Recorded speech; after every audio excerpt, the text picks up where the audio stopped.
Saudara-saudari yang terkasih, masa Prapaskah atau aksi puasa pembangunan merupakan kesempatan bagi kita untuk merefleksikan hidup dan mengadakan pembaruan diri dalam semangat pertobatan sekaligus membawa cakrawala berpikir untuk semakin diarahkan kepada perjuangan menyeluruh ciptaan.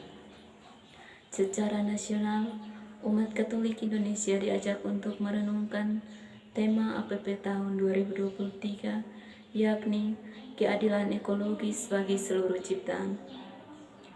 Keadilan ekologis bertumbuh pada prinsip bahwa seluruh ciptaan saling berhubungan dan tergantung satu sama lain sebagai suatu persekutuan universal.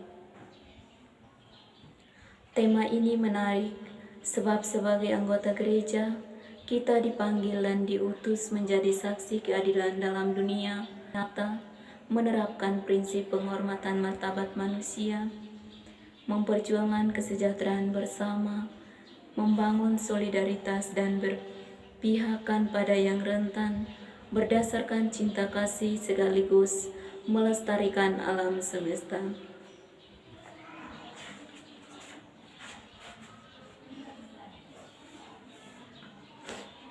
Pada kesempatan ini, kita akan mendalami subtema pertama, yakni krisis ekologis bagi seluruh ciptaan. Mari kita mengawali pertemuan ini dengan lagu pembuka.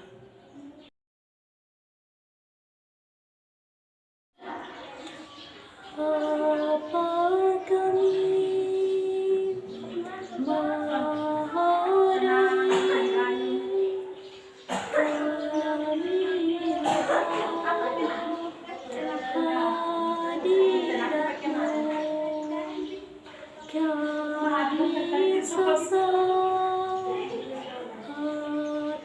atas dosa, ampunilah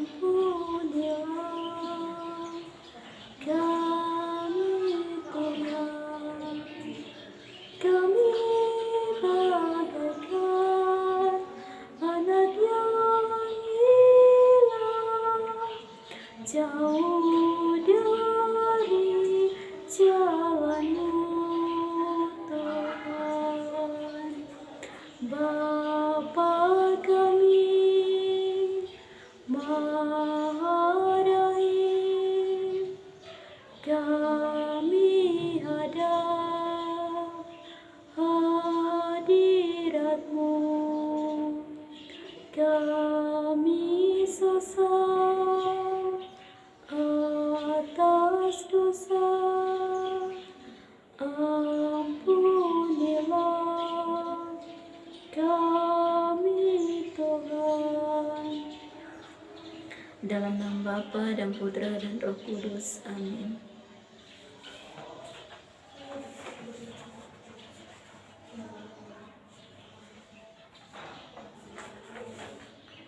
Marilah kita berdoa. Allah Bapa yang Maha Kuasa dan Kekal, kami mengukur kepadamu karena Engkau menjadikan bumi dan segala isinya bagi kami. Engkau menghendaki agar kami memelihara, merawat dan melestarikan bumi tempat tinggal seluruh ciptaan. Saat ini kami hendak mendalami iman dan merenungkan firman-Mu. Kami mohon semoga Roh Kudus menerangi hati dan budi kami, agar kami memahami kehendak-Mu, mengasihi sesama dan seluruh ciptaannya. Dengan pengantaran Yesus Kristus Putra-Mu Tuhan kami, yang hidup dan berkuasa bersama Dikau dalam persekutuan dengan Roh Kudus, Allah sepanjang segala masa. Amin. Mari kita sama-sama melihat Injil Matius bab 4 ayat 1-11. Maka Yesus dibawa oleh Roh ke padang gurun untuk dicobai iblis. Dan setelah berpuasa 40 hari dan 40 malam, akhirnya laparlah Yesus.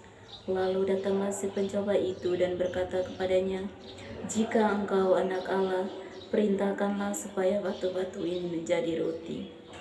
Tetapi Yesus menjawab, "Ada tertulis, manusia hidup bukan dari roti saja, tetapi dari setiap firman yang keluar dari mulut Allah. Kemudian iblis membawanya ke kota suci dan menempatkan dia di bumbungan bait Allah.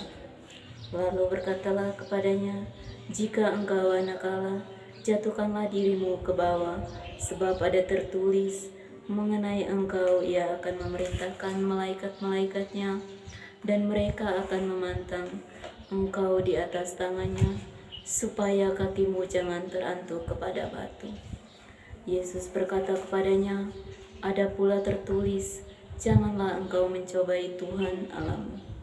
Dan iblis membawanya pula ke atas gunung yang sangat tinggi dan memperlihatkannya kepadanya semua kerajaan dunia dengan kemegahannya. Dan berkata kepadanya, "Semua itu akan kuberikan kepadamu jika engkau sujud menyembah aku." Maka berkatalah Yesus kepadanya, "Enyalah iblis, sebab ada tertulis, engkau harus menyembah Tuhan Allahmu, dan hanya kepada Dia sajalah engkau berbakti." Lalu iblis meninggalkan dia, dan lihatlah, malaikat-malaikat datang melayani Yesus. Demikianlah Injil Tuhan. Terpujilah Kristus.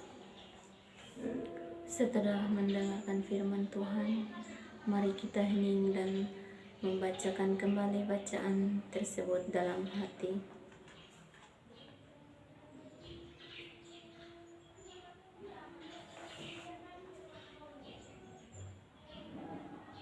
Setelah membacakan teks tersebut, saudara-saudara diharapkan untuk sering pengalaman yang dialami dalam kehidupan sehari-hari.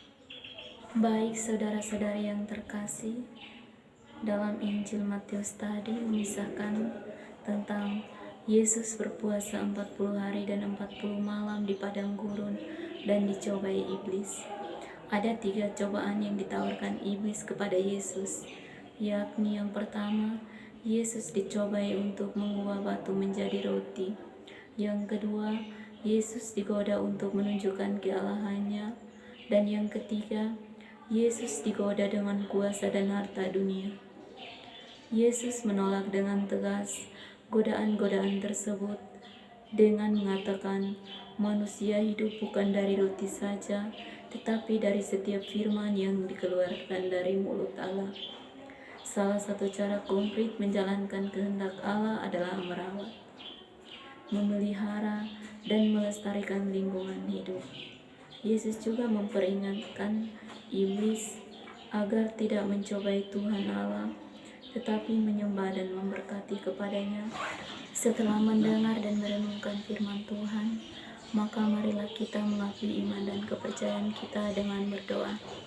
Aku percayakan Allah Bapa yang Maha Kuasa, Pencipta langit dan bumi, dan akan Kristus Putranya Tunggal Tuhan kita, yang dikandung dari Roh Kudus, dilahirkan oleh perawan Maria, yang menderita sengsara dalam pemerintahan Pontius Pilatus, disalibkan, wafat, dan dimakamkan, yang turun ke tempat penantian pada hari ketiga, bangkit dari antara orang mati, yang naik ke surga duduk sebelah kanan Allah Bapa yang Maha Kuasa. Dari situ Ia akan datang mengadili orang hidup dan mati. Aku percayakan Roh Kudus, Gereja Katolik yang kudus, persekutuan para kudus, pengampunan dosa, kebangkitan badan, kehidupan yang kekal. Amin. Marilah kita memanjatkan doa-doa permohonan kita kepada Allah Bapa di surga.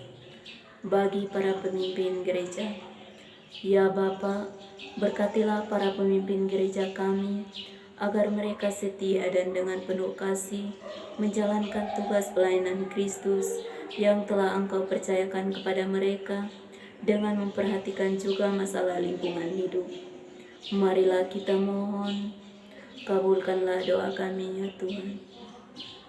Bagi para pemimpin bangsa dan negara kami, ya Bapa, terangilah hati dan budi para pemimpin bangsa dan negara kami dengan Roh Kudus-Mu, agar mereka mewujudkan keadilan, kebenaran, dan kesejahteraan bagi masyarakat seutuhnya dan seluruh makhluk ciptaan Tuhan. Marilah kita mohon, kabulkanlah doa kami ya Tuhan. Bagi para remaja dan orang muda Katolik, ya Bapa, Berkatilah dan bimbinglah para remaja dan orang muda Katolik di mana saja berada, agar mereka semakin bertumbuh dan berkembang dalam iman, peduli dan bertindak mengatasi masalah lingkungan hidup. Marilah kita mohon, kabulkanlah doa kami ya Tuhan. Bagi kita di sini, ya Bapa, berkatilah kami yang telah mengikuti kegiatan pendalaman iman ini, agar kami semakin mengasihi Engkau, sesama bumi dan seluruh ciptaan. Marilah kita mohon, kabulkanlah doa kami ya Tuhan. Mari kita satukan semua doa dan permohonan kita lewat doa yang diajarkan oleh Kristus sendiri. Bapa kami yang ada di surga, dimuliakanlah namamu. Datanglah kerajaanmu, jadilah kehendak-Mu di atas bumi seperti di dalam surga. Berilah kami rezeki pada hari ini, dan ampunilah kesalahan kami, seperti kami pun mengampuni yang bersalah kepada kami. Dan janganlah masukkan kami ke dalam pencobaan, tetapi bebaskanlah kami dari yang jahat. Amin. Udilah ya Tuhan, ampuni kami, lihatlah kami bertobat. Ya Yesus Raja penebus dunia, kepada Engkau kami menengadah. Dengar kiranya Kau kesah kami. Sudilah ya Tuhan, ampuni kami, lihatlah kami bertobat. Allah Bapa yang Maha Baik, syukur dan terima kasih kami kembali ke hadirat-Mu, karena Engkau telah menjaga dan melindungi kami dari awal pendalaman iman hingga berakhir dengan baik. Kami mohon kiranya Engkau selalu membuka hati kami, agar kami selalu siap menjaga dan melestarikan lingkungan sekitar dengan baik. Demi Yesus Kristus Tuhan kami, amin. Dalam nama Bapa dan Putra dan Roh Kudus, amin.